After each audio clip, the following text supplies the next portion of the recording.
Bismillahirrahmanirrahim. Assalamualaikum warahmatullahi wabarakatuh. Selamat datang di channel Sahabat Luar Biasa. Channelnya orang-orang luar biasa.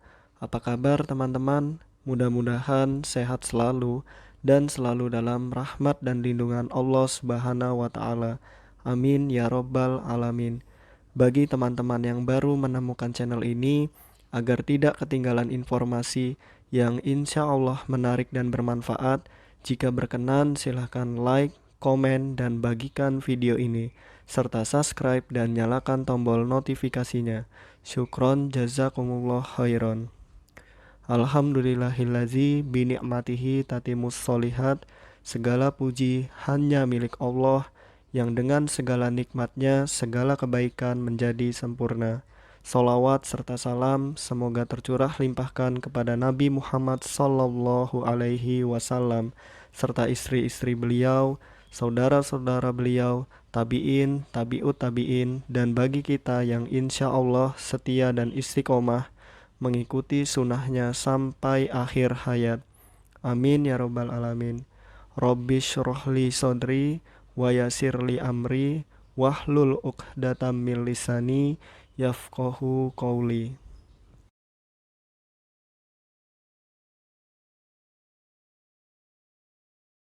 Baik teman-teman, kita akan membahas materi terkait tuli. Nah, di sini terkait jenis-jenis asesmen pendengaran atau intervensi dini anak tuli. Nah, satu intervensi dini secara medis. Ini secara medis dulu ya teman-teman. Nah, yang pertama anak, lalu anak itu diintervensi dini secara medis bisa melalui dokter anak, dokter THT, atau audiolog. Nah, lalu diperolehlah ketunarunguan dan derajat ketuliannya. Seperti itu ya teman-teman. Lalu ada pengukuran pendengaran pada bayi. Nah, jika untuk bayi itu ada 3 ya teman-teman. Yang pertama, Behavioral Observasi Audiometry. Ini disingkat BOA. Nah, BOA ini mengamati tingkah laku, reaksi atau perubahan sikap yang terjadi pada bayi saat bayi diberikan rangsangan atau stimulus berupa bunyi. Lalu yang kedua ada Free File Test atau FFT. Nah, hampir sama dengan BOA. Nah, yaitu mengamati perubahan tingkah laku atau respon bayi terhadap rangsangan atau stimulus bunyi. Perbedaannya terletak pada penggunaan sumber bunyi. Lalu yang ketiga ada Brain Evoked Response Audiometry atau BERA. Nah, BERA ini merupakan yang paling objektif, menggunakan perangkat komputer dan tidak membutuhkan pengamatan respon dari anak. Pemeriksaan ini dilakukan saat bayi sedang tidur, lalu dipasang alat BERA. Nah, di sini sudah saya singkat BFB. B itu BOA atau Behavioral Observasi Audiometry, atau yang kedua F itu FTT, yaitu Free File Test, dan yang ketiga B yaitu BERA, Brain Evoked Response Audiometry. Yang kedua, ada pengukuran pendengaran pada anak. Tadi kan pada bayi ya teman-teman. Yang pertama dengan menggunakan conditioned test. Nah, tes yang dikondisikan ya teman-teman. Nah, anak dikondisikan atau dilatih terlebih dahulu dengan permainan sebelum pemeriksaan dilakukan. Misalnya dengan memasukkan kelereng ke dalam kotak setiap mendengar bunyi. Nah, setelah anak mengerti instruksi yang diinginkan, barulah pemeriksaan dapat dilakukan dengan memberikan rangsangan bunyi. Lalu pengukuran jenis ini bisa jadi tidak objektif. Oleh karena itu, pengamatan yang jeli sangat dibutuhkan dalam melakukan pemeriksaan ini. Lalu, konsentrasi anak juga sangat diperlukan dalam pemeriksaan ini. Yang kedua ada tes berbisik. Nah, tes ini bersifat kuantitatif. Hasil dari pemeriksaan diperoleh derajat ketulian desibel secara kasar. Tes ini dilakukan pada ruangan yang cukup tenang dan hening. Lalu penggunaan kata-kata harus yang sudah dikenal anak dan terdiri dari 2 kata. Telinga yang tidak diperiksa harus ditutup. Nah, pemeriksaan dimulai pada jarak 6 meter, kemudian pemeriksaan maju setiap 1 meter sampai si anak dapat mengulangi kata-kata yang dibisikkan dengan benar. Pada pengukuran ini, pemeriksa harus mengucapkan kata-kata dengan berbisik, tidak terlalu pelan, juga tidak melebihi suara percakapan biasa. Lalu posisi anak yang diperiksa harus membelakangi pemeriksa. Ini supaya tidak membaca bibir ya teman-teman. Lalu tes ini sangat sulit. Nah, sangat sulit dilakukan dan hasilnya pun kurang objektif.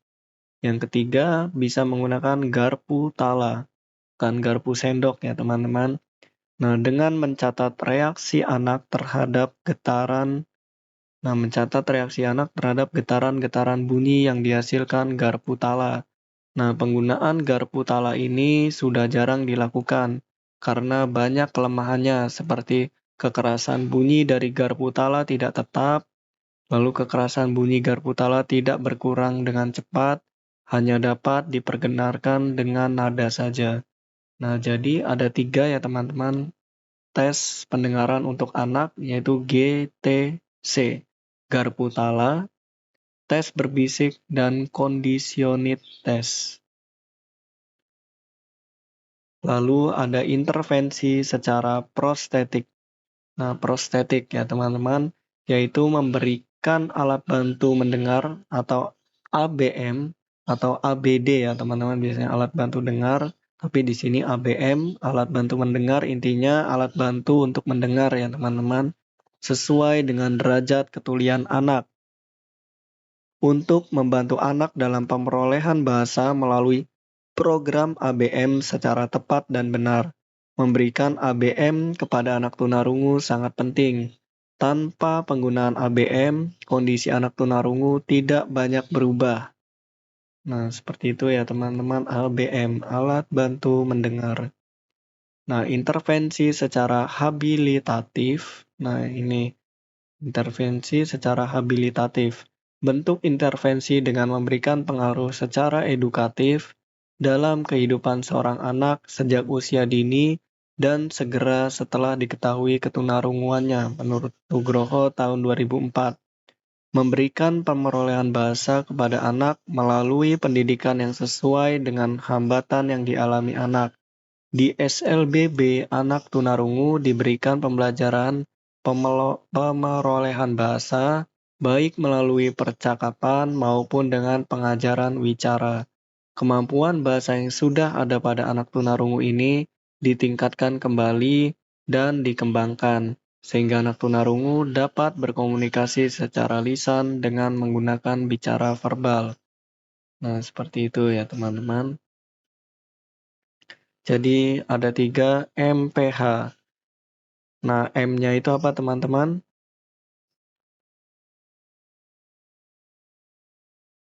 Nah, mohon maaf ini saya ada kesalahan sepertinya teman-teman. Oke, lanjut saja. Pelaksanaan proses identifikasi pada tunarungu. Nah, minimal ada 5 bidang yang hendaknya diperiksa. Ini minimal ya teman-teman. Seperti dikemukakan oleh Lerner tahun 1988 dalam Nugroho tahun 2004, yaitu yang pertama, ketajaman sensoris, misalnya ketajaman penglihatan, pendengaran, lalu perkembangan motorik, misalnya kemampuan memegang pensil, menulis, menendang, lalu penguasaan konsep-konsep dasar, misalnya penjumlahan, pengurangan, perkalian, lalu keterampilan bahasa, misalnya menyusun kata menjadi kalimat, serta yang kelima, keterampilan sosial dan emosi, misalnya kemampuan memahami orang lain. Nah, SMK bisa ya teman-teman ini. S itu sensoris, M itu motorik, K itu konsep-konsep dasar, dan B adalah bahasa, S adalah sosial dan emosi. Nah, adapun pelaksanaan proses asesmen dan intervensi dini pada anak tunarungu. Yang pertama, melaksanakan identifikasi. Kembali lagi ke konsep pendidikan khusus. Pasti yang pertama adalah identifikasi. Untuk proses identifikasi, lengkapnya sama langkahnya ya mungkin teman-teman, sama seperti yang telah dipaparkan sebelumnya. Lalu dua, menentukan prioritas masalah atau hambatan yang akan diintervensi. Dalam menentukan prioritas atau hambatan yang akan diintervensi, sebaiknya dilakukan pada cara-cara yang komprehensif. Yang ketiga, merancang program intervensi dini. Nah, prioritas masalah atau hambatan yang akan diintervensi antara lain penglihatan, pendengaran, bicara, dan bahasa, keterampilan motorik, keterampilan menolong diri sendiri, kematangan sosial, emosional, dan perkembangan kognitif. Lalu yang keempat, melaksanakan intervensi. Dapat dilakukan oleh orang tua, anak, dan guru. Nah, orang tua anak dan guru taman kanak-kanak di bawah bimbingan ahli pendidikan luar biasa, guru taman latihan dan observasi atau TLO, atau guru taman kanak-kanak luar biasa TKLB, nah atau guru sekolah dasar luar biasa atau SDLB, lalu di sekolah luar biasa di SLB. Nah, serta tenaga ahli identifikasi dan intervensi dini di pusat layanan atau klinik identifikasi dan intervensi dini. Lalu yang kelima, mengevaluasi program intervensi. Kegiatannya untuk mengumpulkan informasi tentang bekerjanya kegiatan intervensi dini.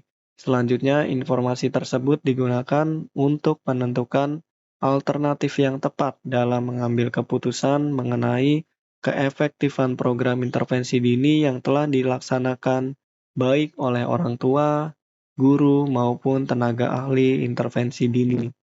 Nah, di sini IDENPRO interlaksana evaluasi, identifikasi, lalu prioritas masalah, lalu merancang program intervensi, lalu melaksanakan program intervensi, dan mengevaluasi program intervensi.